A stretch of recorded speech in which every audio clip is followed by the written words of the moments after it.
بول چال کہانی کے معزز سامعین السلام علیکم۔ حضرت علی رضی اللہ عنہ ایک دن بالا خانہ تشریف فرما تھے۔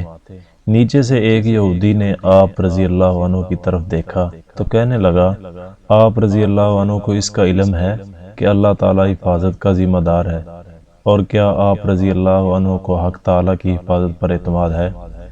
آپ رضی اللہ عنہ نے فرمایا، ہاں، وہ خالق حقیقی بچپن سے لے کر آخر تک انسان کا محافظ ہے۔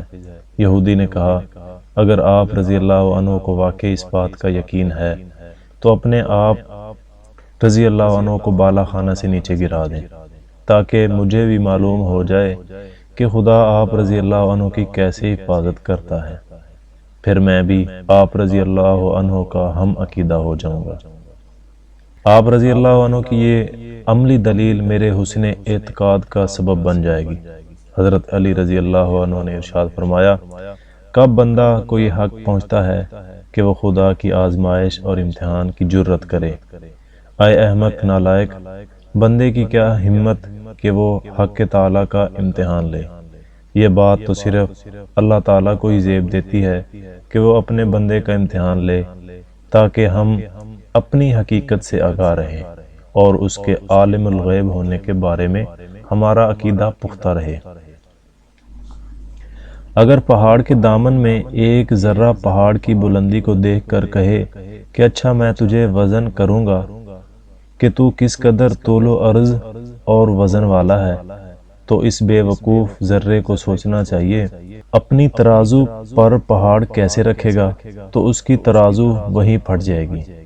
اس وقت نہ یہ ذرہ باقی رہے گا، نہ اس کی ترازو سلامت رہے گی، تو وزن کا خیال محض احمقانہ ہوگا۔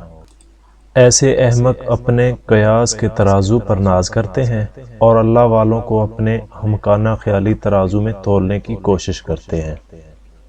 جب اللہ والوں کا بلند مقام ان بے وقوفوں کی ترازو میں نہیں سماتا تو خدا ان کی گستاخی کی نحوست اور شامت کے سبب ان کی ترازو ہی کو ریزہ کر دیتا ہے، اور پھر یہ کم ظرف لوگ حماقت در حماقت میں مبتلا ہوتے چلے جاتے ہیں۔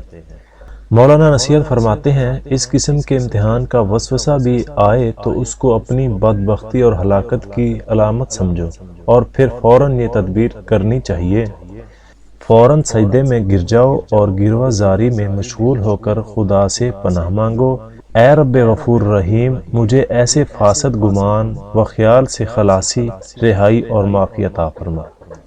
اس لیے کہتے ہیں، انسانی ذات محدود ہے اور خدا لامحدود ہے۔ اگر محدود یعنی انسان لامحدود کا امتحان لینے کی کوشش کرے تو اسے حماقت اور بے وقوفی کے سوا اور کیا کہا جا سکتا ہے؟